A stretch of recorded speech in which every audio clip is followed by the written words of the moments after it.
Hi everybody, so today we're going to talk about elements of structure in, specifically right now, post-secondary institutions. So we're going to focus on a community college system, especially in California, because in California we've got things like shared governance and unions, and that's all part of structure and bureaucracy that we're going to take a peek at today.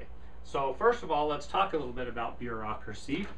And the classic machine bureaucracy, we can find an example of that in a company called McDonald's. So if you know what McDonald's is, then you get an idea already of how the company is and maybe even how it operates. I'm a fan of McDonald's. I go there all the time. In McDonald's, because it's such a big company and it's a global organization these days, they do top-down decision making. So it's not really a collaborative effort from the franchisees and the owners of restaurants, etc. McDonald's as a corporate office, and probably not really from advice from shareholders. They know if they're doing well when shareholders buy or hold. Administration, corporate officers are making the decisions for the entire company. And so that's a top-down decision-making type of bureaucracy. And change can happen relatively quickly in this type of a setting because you just have the people in charge telling everybody else what they're going to do. It somewhat limits creativity among the worker because essentially there's nothing you can do. You just get told. You get the dictation. That's not right. You get the order from corporate on this is what we're going to do, and you're expected to conform. So, for example, when McDonald's changes how they're going to produce the food that's being purchased by the customer, then that's something that the franchisees are told what they have to do. They're told where they buy their food, what brands, how to put things together. Like there's a particular way to assemble a Big Mac. Back in when I was a kid, they actually used to cook the meat.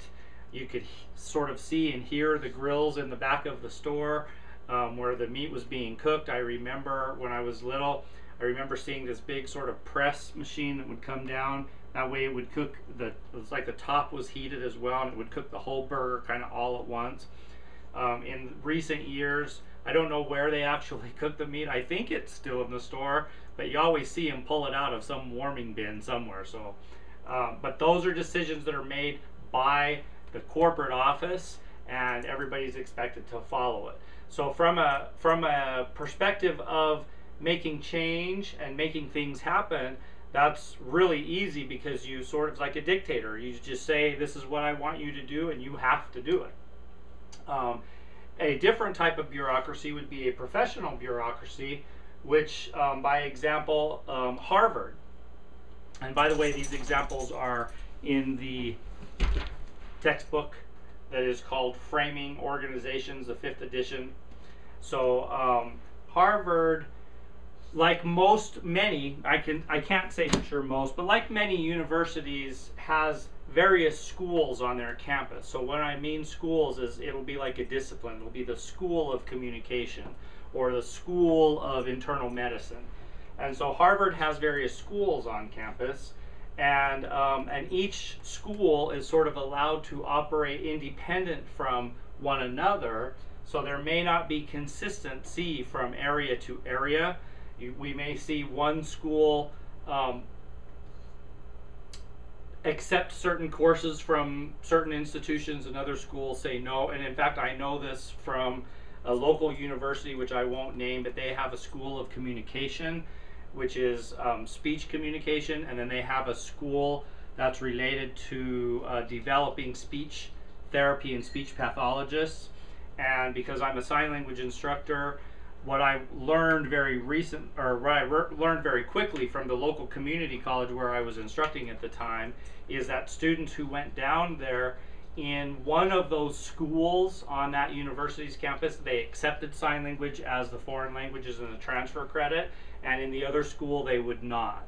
And so we see that there's not consistency among the entire organization. So within the organization, it can be fragmented.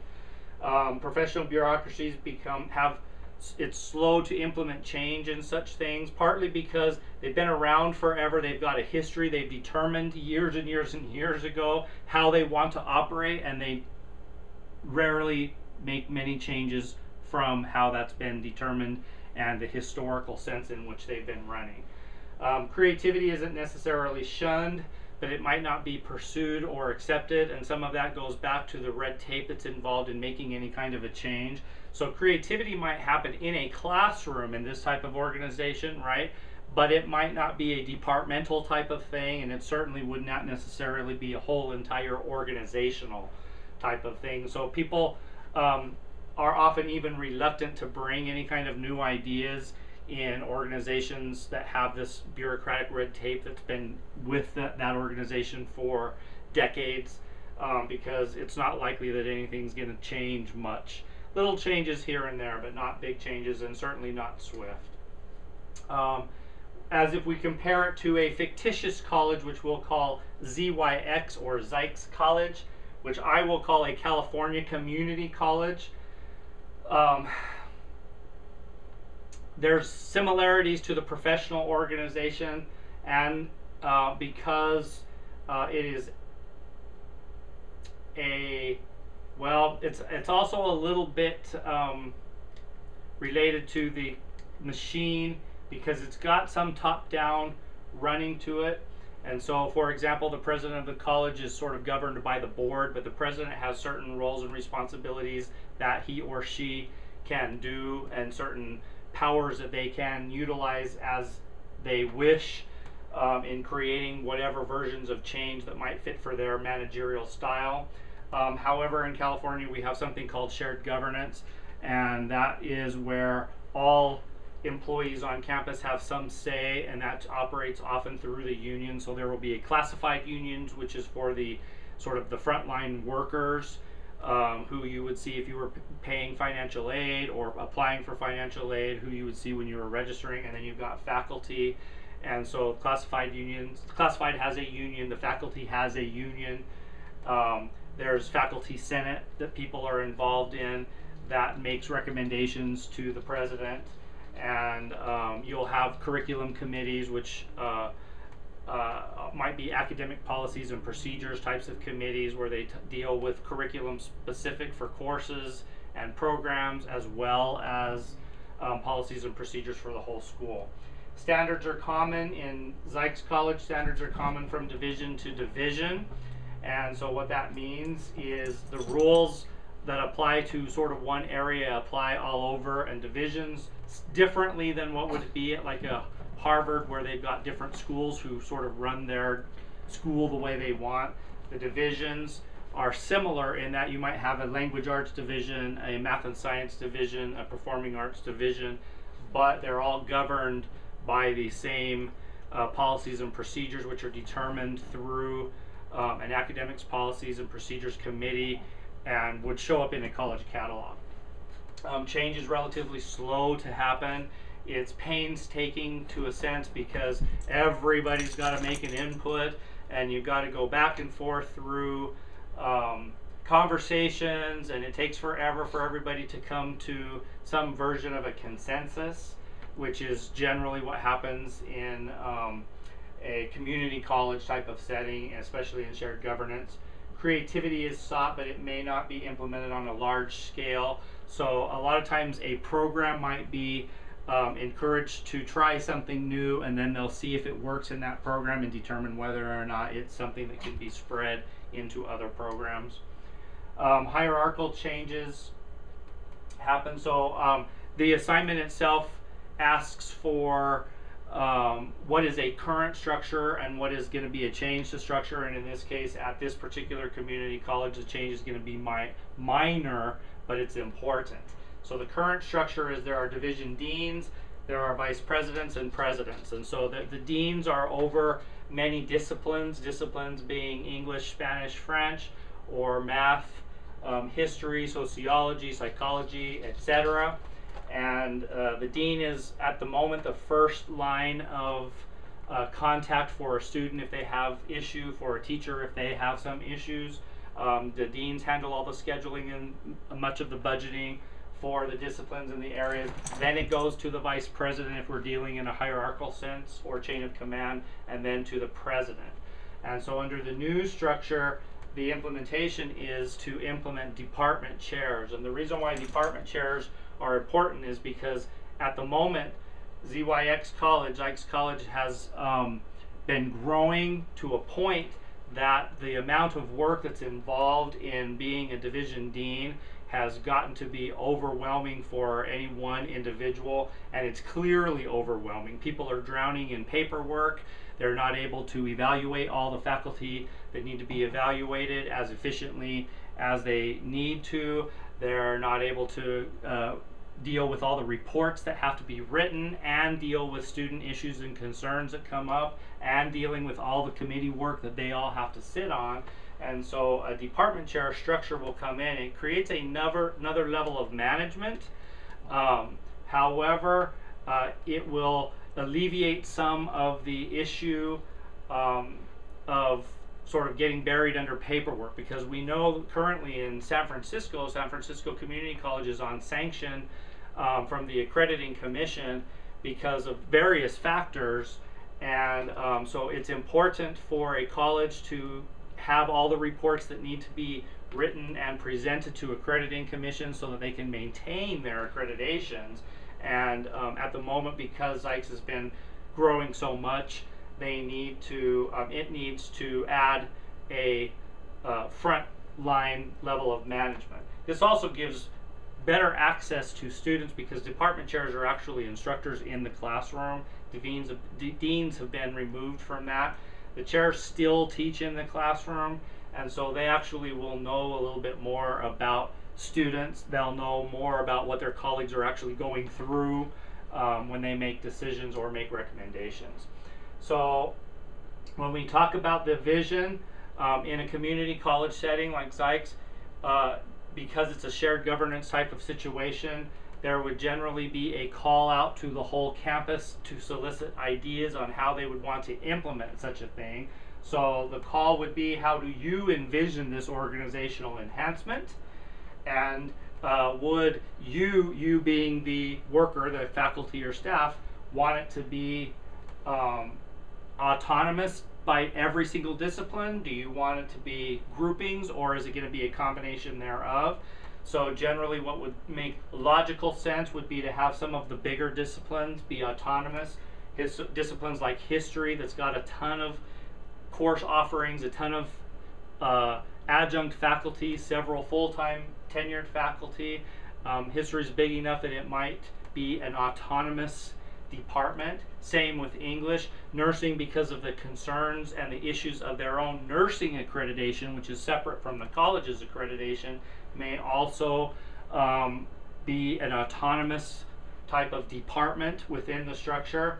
However, you might see discipline groupings. For example, you may see all of the foreign languages come together. So if the campus had Spanish, French, Arabic, sign language, German, Latin, Chinese, Farsi, any of those languages, it might make sense to put all of the languages together and create something like a modern languages or world languages department. And then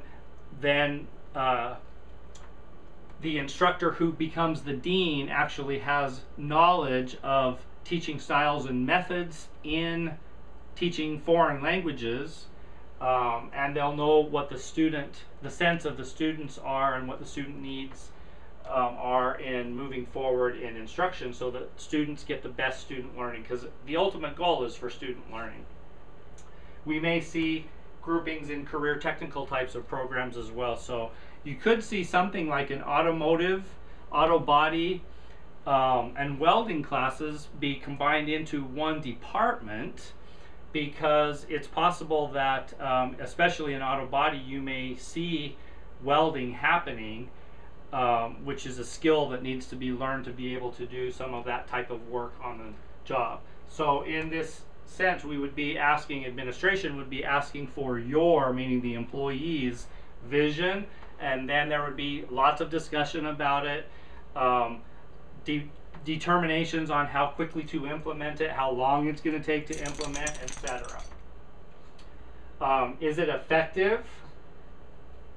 Can an additional layer of management be good? Yes, it can, because it enhances, in this case it can, because it enhances the ability to complete all the tasks necessary involved in maintaining accreditation.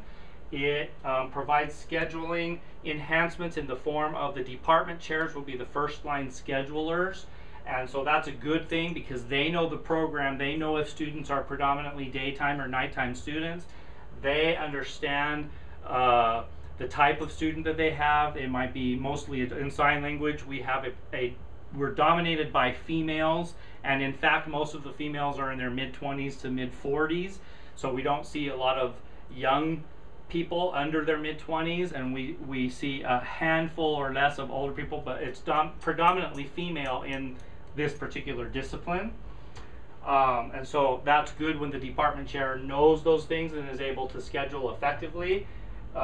You'll have direct access to program review and program proposals, and so if you want to make changes, create new things, you go through the department chair, and department chairs are going to actually understand what you're bringing to the table and maybe be able to articulate it better to deans and higher. There would be pay for chairs, but the pay would be in the form of release time.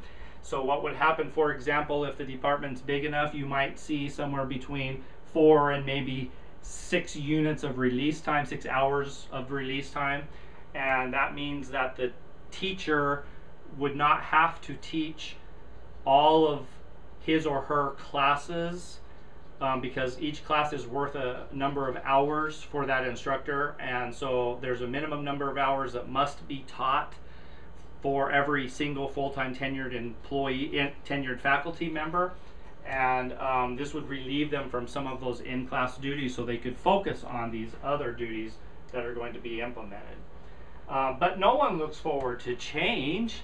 And so if you want to go on the website, Alan Watts on a website called brainyquote.com says the only way to make sense out of change is to plunge into it, move with it, and join the dance. And so change, you know, it's always scary. It's often scary for many people, and sometimes what you really just have to do with a change is go for it and see where it takes you. Resources for potential department chairs include, let me grab,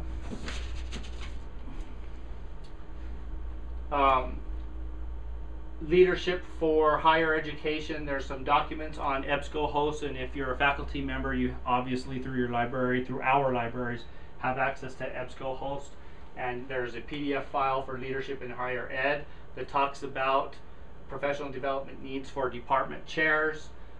There is a book that's called The Department Chair as Academic Leader. That could be beneficial to you as a new department chair or even a current department chair. There's an organization called the Chair Academy, which is a membership type of, I'm going to call it an international organization because I was recently at one of their conferences, and there were many people from Canada and the United States at this particular conference. Advantages to bureaucracy is leaders or representatives from selective groups can make the decisions. They do make the decisions. It's a top-down process, if you remember. Processes are often pre-established, so we don't have to worry about how will we do this or what can we do to make that happen. It's probably already been done somewhere along the line and the process is established. Rules and policies are already dictated as well, and the chain of command is typically already in place. Disadvantages to bureaucracy: governing may be non-participatory, meaning that people are voted in, because through bureaucracy, and I'm going to pull out my Funkin' Wagnalls in case you want to see the library. I've got a Funkin' Wagnalls encyclopedia, and bureaucracies in a government sense, especially in the early days of creating new governments, which the world has many new governments throughout.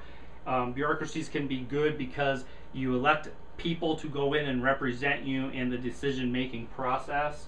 But what has happened over time, especially when an organization gets to be older and more established and traditional, is that the average person or worker doesn't necessarily believe that the person who is elected is going to represent them. They already know that the person who's going to go in will have their own agenda, and they'll be operating on that. So that is often a disadvantage. It's cumbersome to make changes.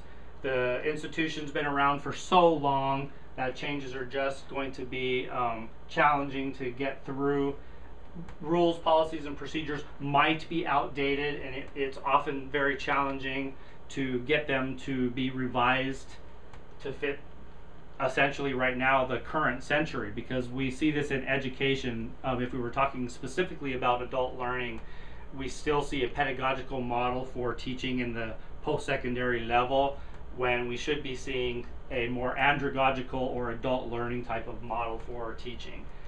Chain of command inhibits creativity from individuals, so bureaucracies that have the chain of command, people go, okay, because now I have to go get this approved from my department chair, and I got to convince the department chair that it's good, and how long will that take, and then will they take it forward to the dean, or why can't I just take it forward to the dean? So it gets to be frustrating and cumbersome. Changes that I would make if I were taking over. For one, I understand in California the true nature of unions, and so there are certain pluses and minuses that come with that. So for me, however, personally, I would make academic changes if possible. So what I would try to do is work through the faculty to encourage them to come up with new ideas for andragogical approaches to instruction, as opposed to the traditional pedagogical model. So for example, I would be very inclined to dump the rows of desks that are in classrooms and start to come up with more creative configurations in classrooms based on the particular subject matter that's being learned, because rows of desks are really designed to take advantage of, we have a room, if we have this number of desks in the room, we can have 37 students, for example, and so we'll put in 37 desks. But if you get creative with space and you start having workstations, or even if you put people in a perimeter type of a setting, like a horseshoe or a semicircle type of setting, you actually can't fit as many people in the room to make that effective. And so what happens is a lot of times classroom setups are designed for enrollment maximums and are not focused on learning for students. So personally, I would like to see that change. Creative and flexible learning spaces is important for learning, both for kids and adults. And in fact, nowadays, a lot of elementary classes have gone to these sort of workstation things, and in college, we're still sitting in our desk. And by the way, most colleges and universities, if you're in a desk chair situation, the desk and chair are one piece, and that's literally to ensure that they can stack you like an airplane seating and put you right together. Because if your desk is separate from your chair, people move their chairs and it throws off configurations a little bit, and not as many people can fit. But when they know the exact dimensions of the piece of furniture, they know exactly who will fit. But then that doesn't take into account of people who can't fit in these desk chair one piece. I would like to see an advisory committee of actual frontline faculty and staff that are not representatives from the unions, because the unions have their own motives and reasons for why they're going to present what they present, and a lot of times where the real change can come from are people, just the average worker. I would love to see them have more input. Advisory committee, but I suspect that, by the way, I suspect that would be highly challenged by the unions, because they're saying that we're elected to represent these people. Advisory committee from the community that includes businesses, both national businesses, locally owned businesses, non-elected students who are enrolled in various disciplines. I think that they could bring something to the table. When I say non-elected, I'm not talking about the student leaders on campus. Even they have agendas. I'm just talking about, let's just chat with a bunch of students from different disciplines and get their feedback about instruction, instructional spaces, instructional materials, etc. Given these changes, would the organization work? Sure. But there would be, the changes would not happen quickly. They certainly wouldn't happen overnight. Advisory committee from businesses would bring unique perspectives if they could, so that would be a plus. However, we would see opposition from the unions. It's probably likely that student representatives would be hard to recruit because a lot of times the average person's busy. They've got a life, they've got whatever they do at home, they've got their school work, and many times if they're a full-time student, it's 12 units, which could be anywhere from 3 to 4 classes, sometimes even more than that. So they're busy. And do they want to take time to sit down with a group of other people to express their feelings? Some people would, but I think a lot of people would probably turn that opportunity down. With all that being said, let's go forward together. Your references for what I've used to talk about are here, and it's been great chatting with you. Have a great one.